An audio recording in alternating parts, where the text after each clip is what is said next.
Hello, Andres. Could you please give an introduction about yourself?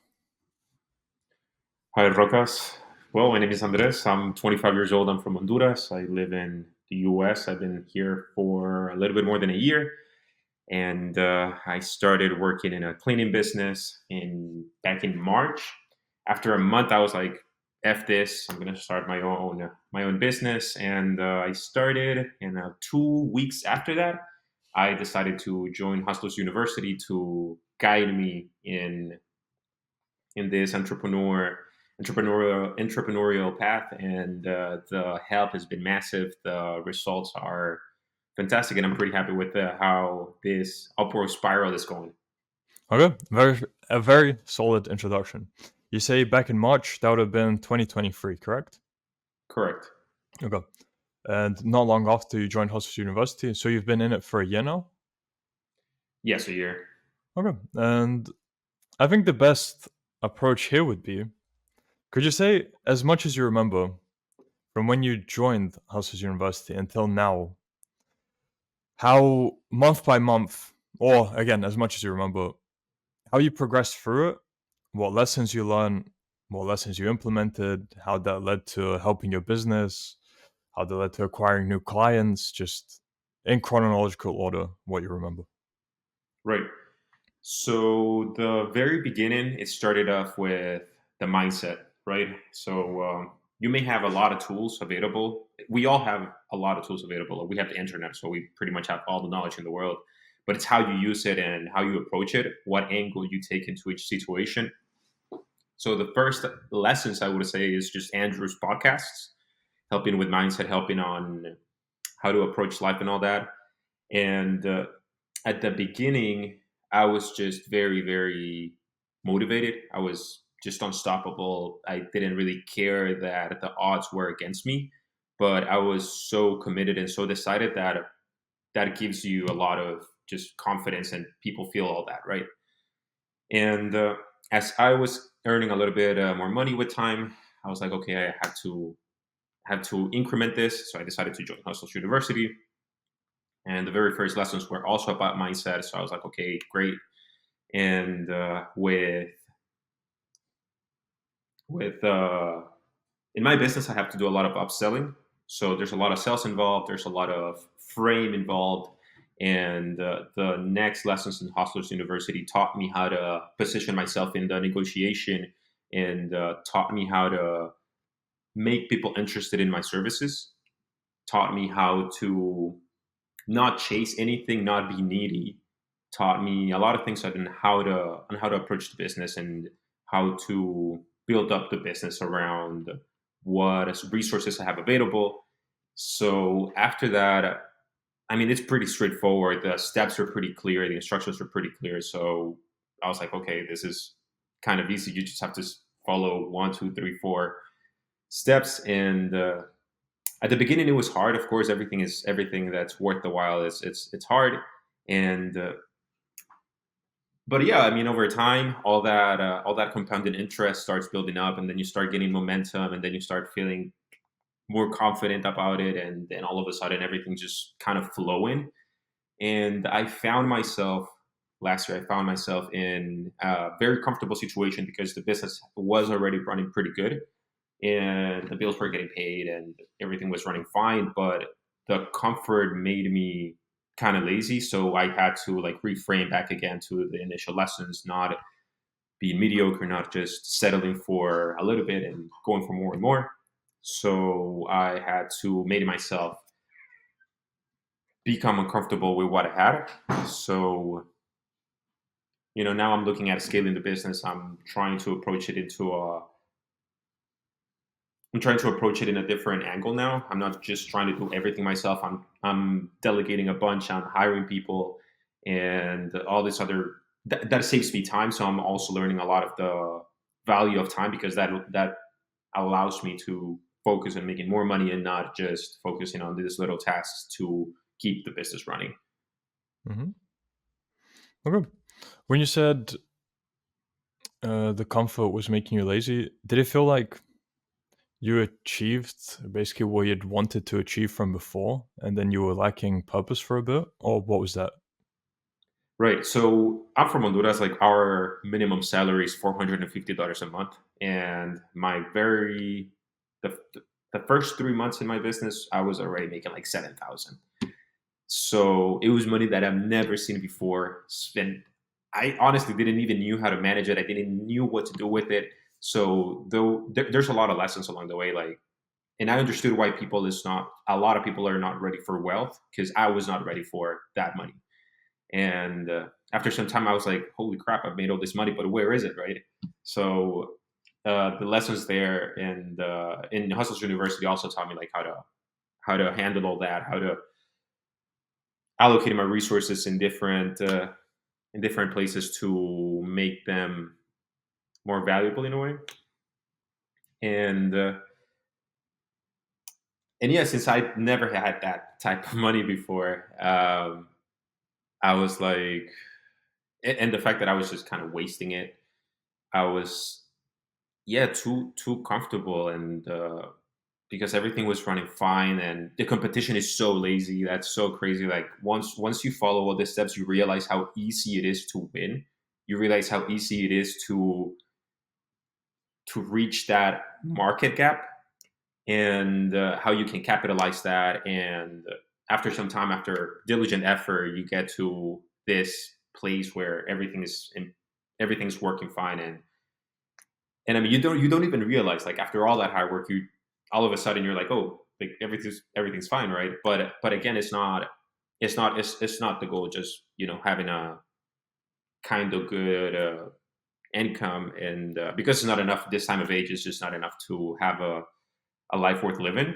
So also the fact that there's a bunch of other people like having Lambos and Bugattis and all this stuff, and I don't have one. I was like, I can't accept that, right? So I have to get my own. So trying to increase that, and of course it's not easy. And then I got myself into this new I put myself this new goals. Okay, I have to increase it, and I can't do that if I'm in a comfortable place. Just like a hunter gatherer would have to hunt for their food, you have to have that need of growing to look for to look for more resources, right? So yeah, I was definitely getting lazy because I was never used to that type of wealth, but now I'm not comfortable with that type of wealth, and it's I'm just striving for more and more, and not stopping, man. Trying to be the best at what I'm at, and trying to scale it, trying to save more of my time, trying to get my time, focus my time in scaling it rather than doing all these small different tasks. Mhm. Completely makes sense. Okay. And for the listener, how much are you earning then currently? Right. So currently I'm making between 9 and 13K a month. It depends on how diligent I am with creating content, following up with customers. But so far, it's yeah between, I would say, 10.5. If I have to give an average Average. amount, it would be 10.5K a month. Okay. So yeah, super solid for a 25-year-old making six figures basically a year. Um, Yeah. for people who are skeptical, would you be able to show any kind of proof for that? Of course, of course.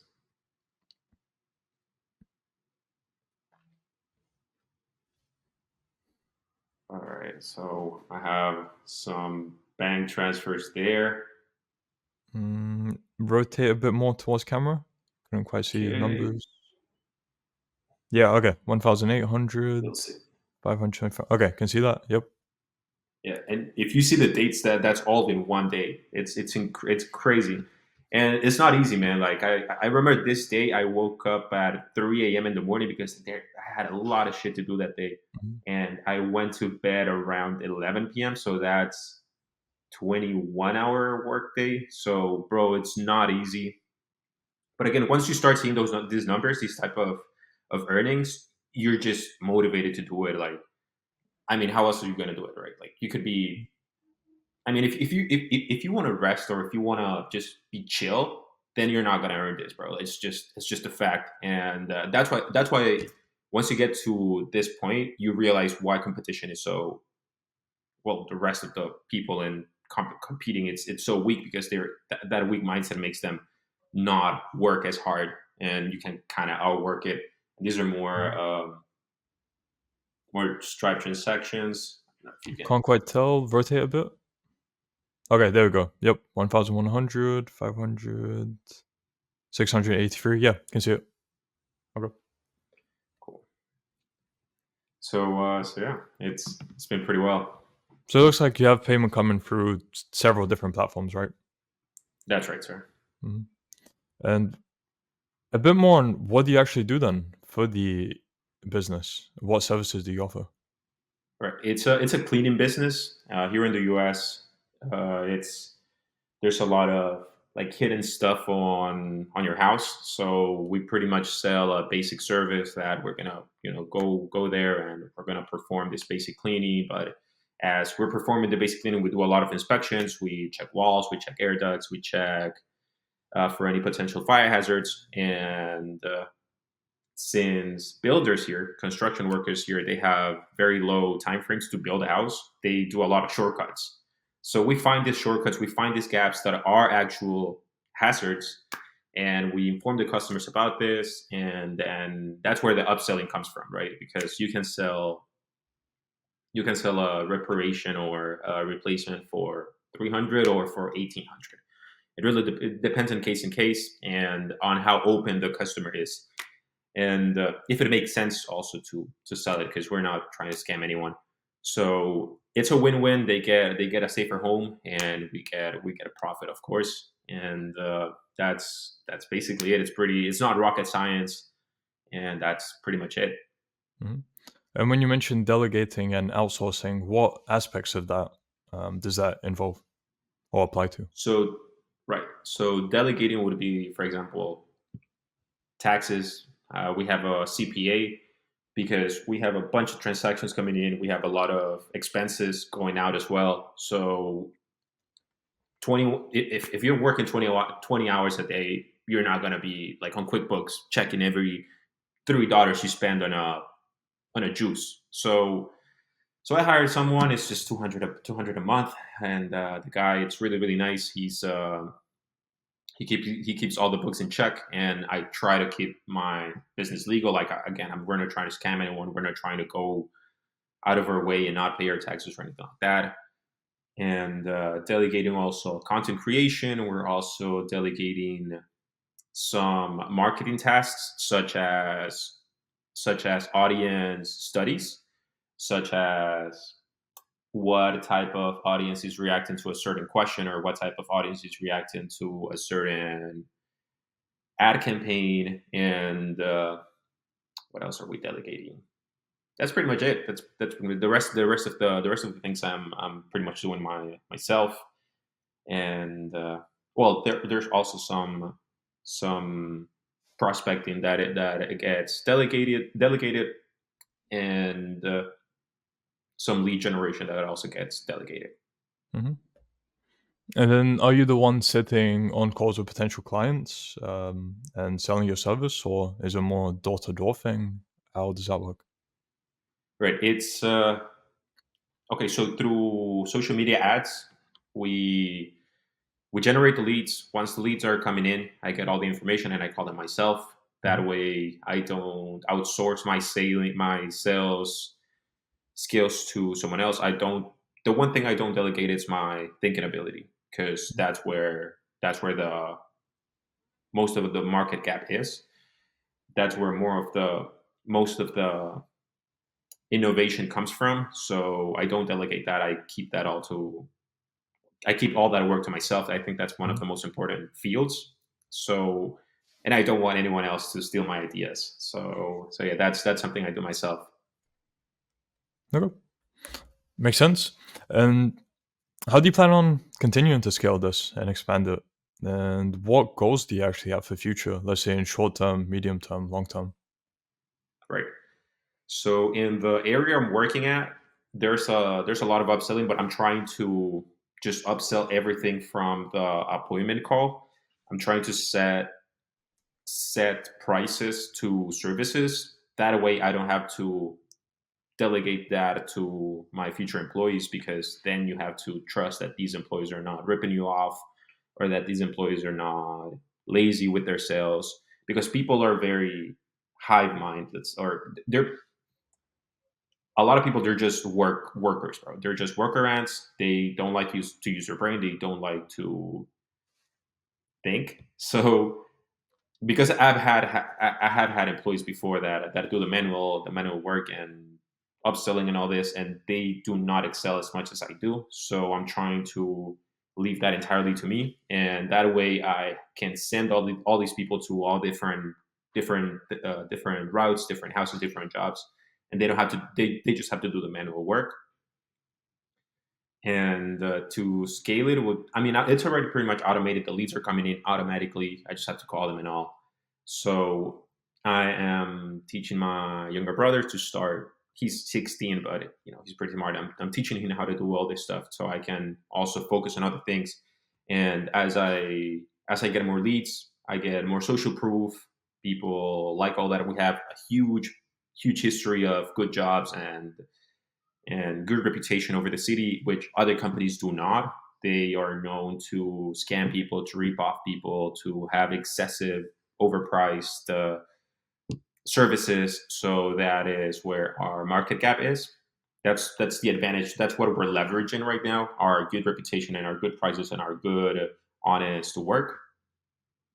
And it's pretty much already scaling itself. I'm just getting other people, just delegating more, and focusing on getting more clients, more clients, more clients. That's just basically how it's working and how it's going. So I can see the projection of it, and my goals for the long term would be to completely get all of the market for myself, because again I see competition, and their content is just so outdated. It looks like if you're watching TV from 2006. It's just so terrible, and they're not professionals. They leave a mess when they leave, and we try to clean everything. We try to put everything back in place so the customers are happy and all that. We try to give them like little chocolates when we step into their door.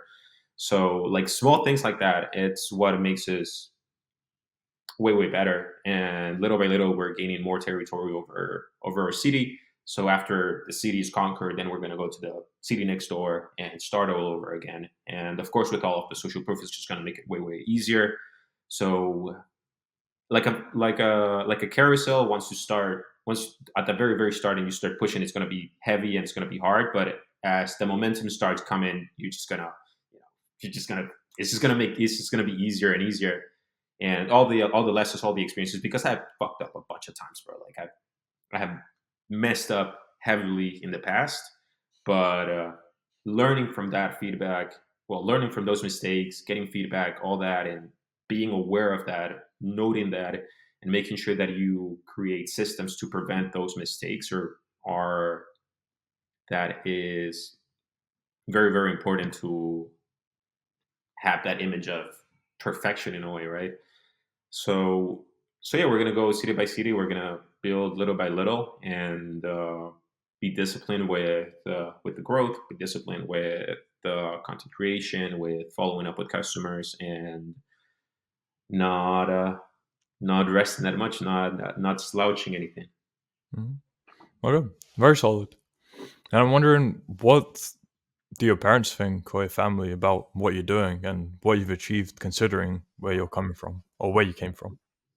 Right. So I think that, man, they're really proud. I think that's one of the best feelings I I can have. Like my parents trust me blindly, bro. Like my mom is she doesn't worry at all. I mean, she worried because she's my mom, right? But if I tell her, hey, it's all good, I'm fine. She doesn't question me.